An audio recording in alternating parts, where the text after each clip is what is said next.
I am back with Alex Funderburke, who I really should just call this the Alex Funderburke Show because you're here almost every week. How are you, Alex? I'm doing good. I'm doing good. Thanks for having me again. Hope you're doing as well as the people in Tuscaloosa the past night or so after Alabama just won the college football playoff finals versus Ohio State. So, just off the bat, what did you just see in that game? Were you surprised that Ohio State lost? Surprised Alabama won? What did you see off the bat? I wouldn't say I was surprised that Alabama won, but kind of how they did it shocked me. I wasn't expecting a 52-24 blowout, but I think a big part of that was Ohio State losing Trey Sermon right off the bat. That kind of took away any running game they had. So it was really just on Justin Fields to do it alone. And that Alabama secondary is really, really good. So it's really hard for him to get anything going. And then talking about Justin Fields, we saw that in the Clemson game, he obviously sustained some type of injury. Do you think that Justin Fields was 100% coming into this game? Because a lot of people were saying he looked like he was still hurt, but of course, still playing because they have no one else. So was he completely ready for this game, or do you think he was playing through pain? I definitely think he was playing through pain. There was no way he was fully healthy. I mean, I think in the first quarter he took a hit and kind of started limping, and everyone kind of went, "Yep, there's no way he's healthy," because that was a big hit he took, and I mean he was in pain for that whole semifinal game. So, uh, giving it like a week and a half, there was no way he was ready. But even playing through pain, I mean, we saw that one run where he just looked like Lamar Jackson. I mean, he just completely took off. So does this show that even though Justin Fields may have been hurt, he has pro potential? Oh, for sure. I mean, he's a tough dude. Like he was not going to let that injury keep him out. I think even if like he lost a leg or something, he was still going to find a way to play. He's just a tough guy. He's going to be great in the NFL. I think he'll probably go number two to the Jets and have a good NFL career. But no, he's a tough dude. There was no way he wasn't playing that game. And of course, Ohio State was playing without 14 of their players, three of those which were starters. So, how big of an impact do you think COVID had on this game, if any at all? Because, I mean, versus Clemson, they're playing without 16 of their players. So, did that have any impact? I know Nick Saban's daughter had something to say about that. So, did that have any type of impact on this game or no? I mean, it probably did have an impact, but I think even if those players did play, I still think Bama comes out on top. It might be a little closer, but uh, I think Bama was just a better team overall. With those guys, it would still have been a Bama win. I mean, I, Nick Saban's daughter was kind of wilding on Twitter. She ended up deleting her account because of it. But yeah, no, I don't know why you would accuse them of faking COVID. But yeah, no, Bama still would have won. And we talked a little bit about Trey Sermon being out, and then Master Teague, the third, just coming in and not doing much, but doing what he could with what he was given. How well do you think that he performed, and just the Ohio State offense in general? I mean, he performed as good as you can expect him to. I mean, 65 yards and 4.3 yards a carry. That's not anything crazy, but it's something. When your starter goes down, especially a starter who had 331 yards in the Big Ten championship game and then 193 yards in the semifinal, you're going to take a hit. So, Master Teague and Trey Sermon are two very different running backs. Master Teague is kind of like a bowling ball, and he'll just run through you, where Trey Sermon's not that. So, it's two different types of runners. You're not really expecting Teague to go off for 193 yards. You want him to be around that 65-yard range because you're really only wanting to use him in short yardage situations. So when he has to be the starting running back, that's not something he's used to doing. And you kind of mentioned it, the 193 yards of passing that Justin Fields had. So one of the biggest things that I saw watching the game was that Ohio State could not convert off a third down. So what was the main factor? Was it just Alabama defense or just bad decision with the ball? Like what did you think kept them down so many third downs? I think what Alabama did a whole lot better than Clemson is they put pressure on Justin Fields. They didn't let him sit in the pocket, and they blitzed him. They didn't give him enough time to make all of his reads on those third downs. So if he's not able to make all of his reads, he's probably not going to find an open target because that Alabama secondary is one of, if not the best in the country. without time to make your proper reads against arguably the best DB in the country. You're not going to convert a lot of third downs, especially when you don't have that threat of Trey Sermon on the ground and with the running game. I think maybe if they had Trey Sermon, you can like run a running back screen or something if they're blitzing and you'll pick up a first down. But without him there, it's hard to do anything. And on the flip side for Ohio State, their defense actually performed a little bit better than I was expecting them to. They finished with 4 sacks and then, of course, the big fumble recovery. So, did we see true Ohio State defense? Of course, they're missing 2 of their starting D line, but did we see true Ohio State defense that we would have expected to see, or did the defense need to do a little bit more to put pressure on Mac Jones and the Alabama offense? The defense definitely needed to do more, especially once Sermon went down. I mean, 24 points without your starting running back is pretty good, but you gave up 52. And whoever their defensive coordinator is, please never put that linebacker number 32 on Devontae Smith ever again. Buddy got burnt. He was burnt chicken. Like it was bad. They kept putting that poor dude on their fastest wide receivers, and he kept getting cooked. Um, and Sean Wade was talking a lot of smack, their DB, about how he wanted to cover Devontae Smith, and Devontae Smith made him look like a fool. So, um, yeah, maybe don't give the Heisman winner bulletin board material next time. But yeah, their defense needed to do more. You can't give up 52 points. I know this Bama offense is historically good, but if you want a chance to win, you can't give up 52 points. And then you talked about the Heisman winner who gave a really inspiring speech when he won his trophy. But I think with Devontae Smith, we just have to talk about it. I mean, over 200 receiving yards and 3 touchdowns. It was like they could not catch him.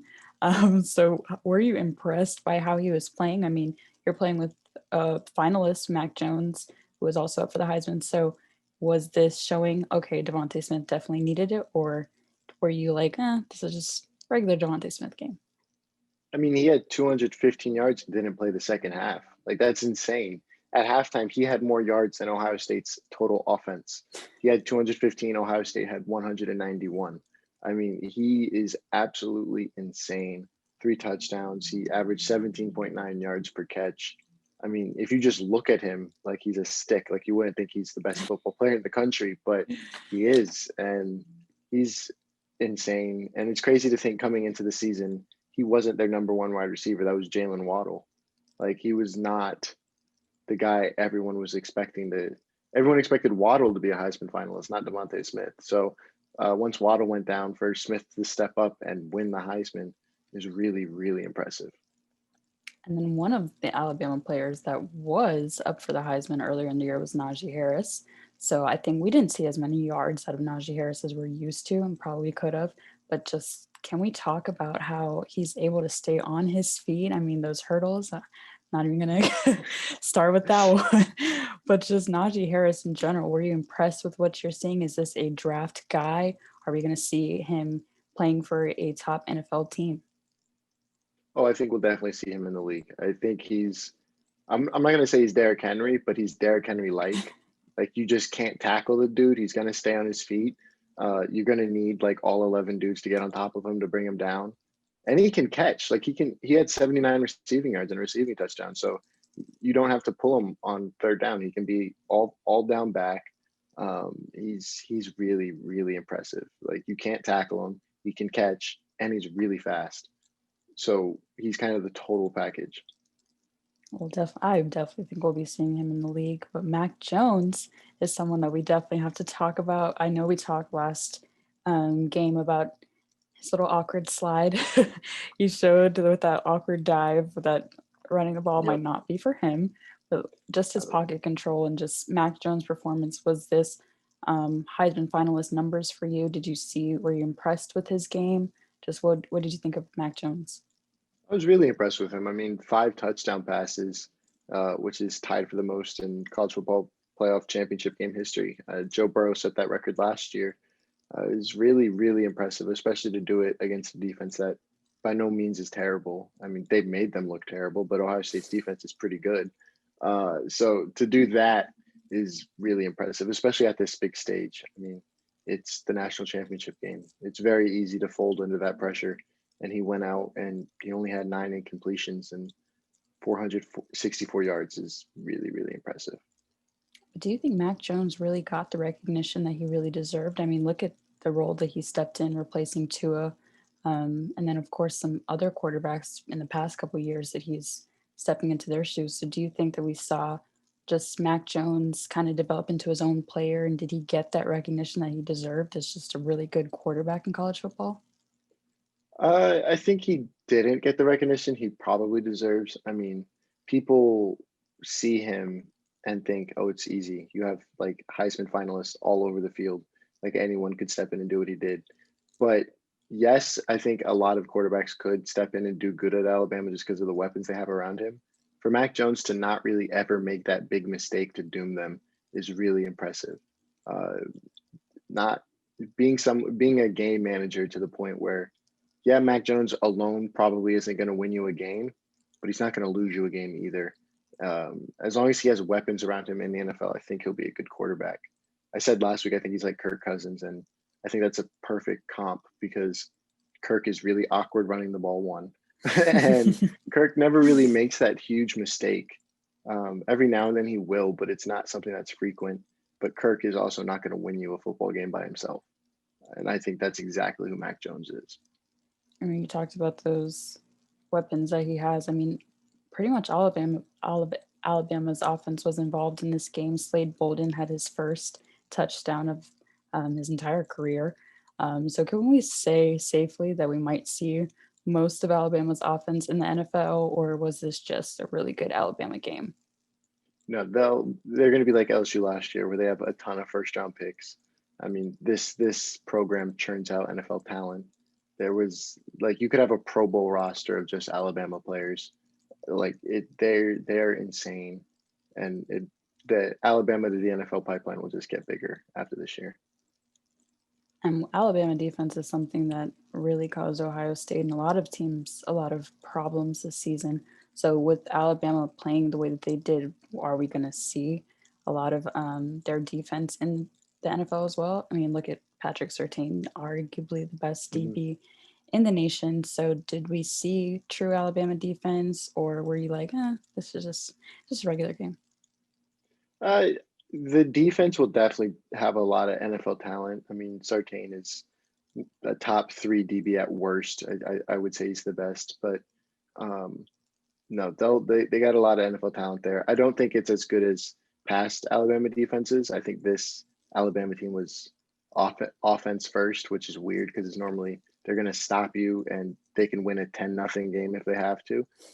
But this Alabama team is definitely offense oriented, but that defense is still really good. It's hard to give the defense credit when the offense is scoring 50 points a game, but you have to because they're still really good. And I think even if Alabama's offense was only scoring like 28 points a game, 21 points a game, they'd still be able to win a lot of football games. I mean, just looking at the college playoffs as a whole and seeing how many times Ohio State has been close, but not really gotten there. And of course, Nick Saban has been here and won multiple times, record number of times. So as long as coaches like Coach O or Nick Saban or just different coaches like that, or even Dabo are in college football, do you think that Ohio State will ever win the college playoffs as long as they're coaching and continuing to bring new recruits in the way that they have? We got to see what they do next year because they're going to lose Fields. So if I think if they didn't have Fields this year, I don't think they get close. But if they can keep just getting in, I think eventually they'll break through. Because I mean, it's a good program. You're going to get big recruits. You're going to get you're going to have good seasons. It's just a matter of time. They're not. I wouldn't put them in the same position as I put Notre Dame. Notre Dame, I'm like, just please stop putting them in there because they've been losing since the '90s. With Ohio State, they won one in 2015, so they've won one recently. But no, that's a great program they have there in Columbus. I mean, and an even better fan base. I went up there for a football game once, and it was a lot of fun. So I'm okay if Ohio State keeps making it in because I think eventually they're good enough to where they can win one. And everyone knows that the big question around Ohio State was how many games they played with the COVID issue. So Mhm. did this show that, okay, they can compete even though they didn't play as many games? Or were you still like, they kind of need a little bit more games to even I compete think against Bama? I think they needed a little more games. Like I said last week, I still don't think they deserve to be there, just because they only played 7 games before this one. So if they played 9 or 10 games, I think 9 games would be my minimum. If they played 9 before the playoff, you can put them in. But I think anything below 9 is kind of it's like an insufficient like data pool to put them in. Yeah, they were impressive in those 6 games before the playoff, but it's 6 games. And a couple years ago, USF started the season 6-0, and they ended their season 6-7. So it it's kind of hard to put. Or you could look at the Steelers this year in the NFL. They started 11-0 and finished 12-5. Like, though, if you got to play the whole season, it's hard to give you credit if you're not playing the whole season. I mean, all of this to say, do you think that with COVID going on, of course, this is our first football season that we've ever had COVID, and of course, the way it's going, it might be next season as well. Does this show that we could have a successful college football season with COVID if we can, create like an NBA type bubble and get players adjusted to it? Or is this something that we're kind of like, oh, maybe we should let them sit out as long as COVID's going on?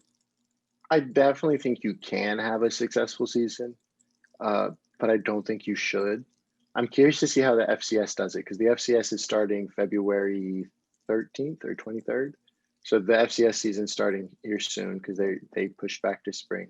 I'm curious to see how the littler schools do it, because yeah, it's easy for big money schools like Ohio State and Alabama to keep their players in a semi bubble, but how are the North Dakota States going to do it? Because or the James Madisons or the Eastern Washingtons, how are these guys going to do it with less resources as these big name schools? If they can have a successful season, I think we're good. But if they can't, the fall season might be in jeopardy, because I think those littler schools, even in the group of five in the FBS, like the ULMs, the Texas States, they might have problems with it. So if the FCS can have a good season here in the spring, the FBS will be fine. I completely agree with you. Definitely. Well, as long as people in Tuscaloosa and up in Ohio are celebrating the way that they are, looks like that might We're be an still gonna have issue. COVID. We're still going to Yep. be here. Yep. But That that was is, crazy. They I packed the mean, streets. I was like, you guys act like you don't win a championship every year. Like, I'd get it if this was Alabama's first championship in like 40 years, but you legit won one 2 years ago. Like, go inside. I mean, it was crazy. I was seeing like videos from 2 years ago and I was like, wow, I mean, we've already been here before and there's still a Mm-hmm. pandemic. So Yep. Go inside. Wear a mask. go to Nick Saban's house. Yes. Well, that's all that I have for today. Thank you, Alex, so much for joining me. It's always a pleasure to have you, For sure. For sure. Thanks for having me. of course, and we will see you again some other week. For sure.